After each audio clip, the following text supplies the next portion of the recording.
Hi everyone, this is Jim. Welcome to this Blitz chess postmortem video. This is a postmortem of my Blitz chess game number 112.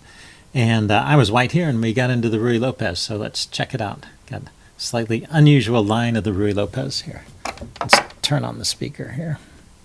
Okay, so e4, e5, knight f3, knight c6, and bishop b5. So this is the Ruy Lopez. And the main defenses here, third move choices, a6, the Morphy defense, leads to the main line. Knight f6, the Berlin defense. f5, the Schliemann, and bishop c5, the Cordell defense. And d6, the fifth choice here, is known as the Steinitz defense. And it's okay, you can play this. It's not the chess engine's not too impressed, but sometimes, yeah, you let it think for a little while, and it gives white, you know, the usual opening advantage. Not much better. So d4 is the choice of both the opening book and the chess engine, and then normally taking is the move here. Although you could play bishop to bishop to e7, d7 blocking the pin. I was just surprised that's not on here. Is this really the whole opening book? Here, hold on. How about with the arrow keys? Yeah, bishop d7. Bishop d7 is the most common move. I thought that was something funny about that. For some reason, it didn't let me scroll up to the top. Yeah, so bishop d7 is the most common response, and e takes d4, the next most common. What my opponent played was f5, and that's just a strange move and not particularly good. Click the wrong button. Back to the notation tab. So I'm going to leave the chess engine on because I thought it was kind of instructive to look at this and how the engine thinks the best way to refute this somewhat unusual opening is. So I played the move d5, and actually this is not such a great move, although it seems pretty natural here. I mean, you've got a pin on the knight, and d5 seems to exploit that pin. Let's follow this line. Well, first of all, yeah, knight c3 is a move I actually thought about. Sometimes, you know, just developing another piece and letting things play out. With taking on f5, you're helping your opponent develop, and it's not even winning a piece. So I thought e takes f5 was not particularly good. Hey, let's look at that line first. Okay, so e takes f5, top choice of the engine. Bishop takes, and queen e2, pinning this e pawn. So maybe this is a move I didn't appreciate. I hadn't thought of following up that exchange with queen e2. And then bishop back to d7. Why bishop d7? Yeah, why not just develop another piece? Knight ge7 defending that. And now d takes e5. I guess this is the problem, and this creates a weakness here. If you take, you've just won a pawn there. And of course, if black doesn't take back and plays a move like queen d7, he's just giving you a pawn. So apparently this just wins a pawn here. So it's a combination of taking on f5 and then using the queen to pin the e-pawn. So let's take a look at this. Bishop takes, queen there. Does he have any other choice? Can he play? He can't push the pawn. This knight is pinned. Yeah, and the pawn is just not easy to defend. Okay, so that's pretty interesting. So e takes f5 here would be a good reply. f5. The other choice, which is, like I said, I was thinking about this move, knight c3. So let's check this out. You just keep developing. Sometimes a good way to refute unusual play by your opponent. And so if he develops two, knight g7, or let's say he tries to force the issue on the queen side with a6.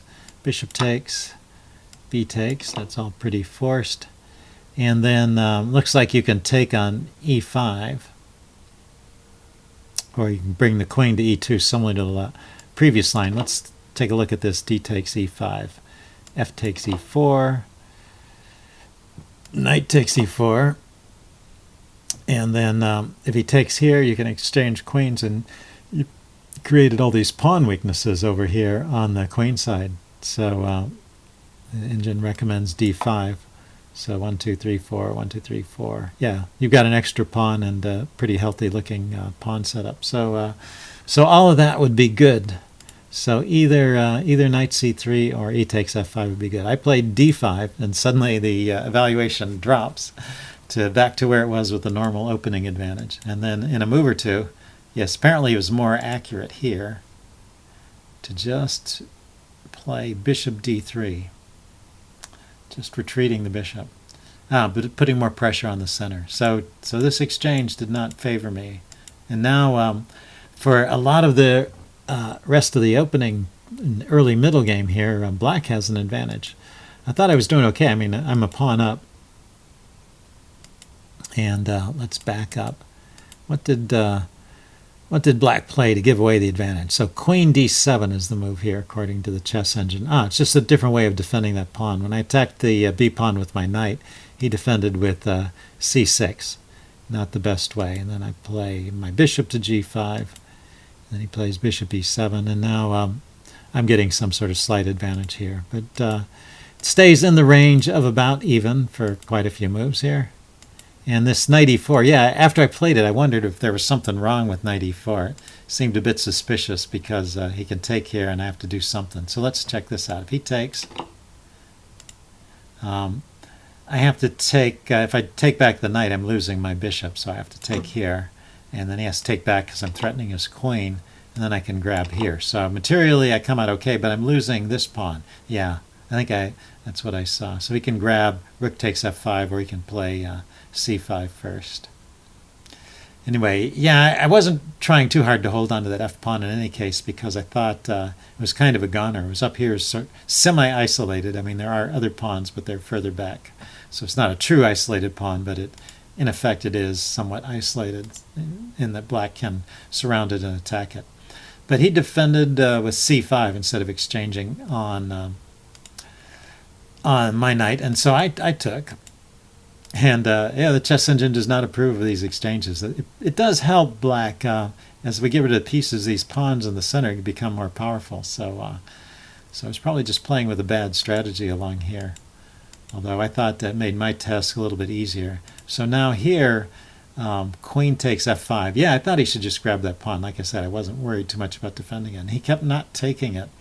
I don't really understand that, but you know, he's advancing his pawns, creating a dangerous long-term threat here. But it gives me a chance to stay on the game. And also this knight e6 move is kind of an interesting move. Forking the rook and the pawn in a way, but of course he can defend the pawn with the rook, which he does, and then it just lets me get my piece active. And this move bishop c6 was just a mistake. Right here, oh yeah, I'd abandoned my queen side. I didn't even notice this, but he could play queen takes b2 here. But here, lets me grab a pawn, and so I start to get an advantage here. And this move here, so let's see where the big advantage came. Yeah, he should just take my a-pawn. I don't know why he didn't. I was expecting that. But he moved his rook, and now I take, and so I've just gathered another pawn. Also, you know, this becomes a strong armada of pawns over here on the queen side that'll eventually win the game.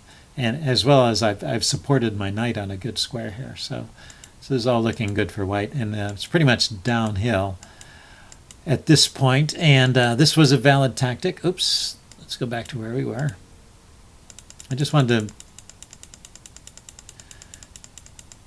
yeah, look at that with the engine, because sometimes you play these moves like knight takes e4. Yeah, it was the top engine choice. So, I mean, I had seen that as a tactic, and sometimes you neglect, you play the tactic and you don't notice everything else that's going on, but that was the top choice of the engine too. So this forks the queen and the rook, and if he takes it, then it wins at least the exchange, because the queen and the rook are coordinating to attack that rook, which is only defended once.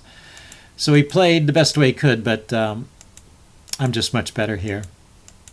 And I managed not to lose my advantage. I maintain it.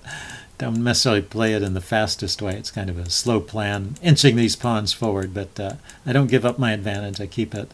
And at the end, when he finally resigned, it was here. He had just moved his bishop, and I was trying to figure out. I previously had a plan of moving my rook to a1 and then to a8 and forcing an exchange of rooks or the queening of a pawn.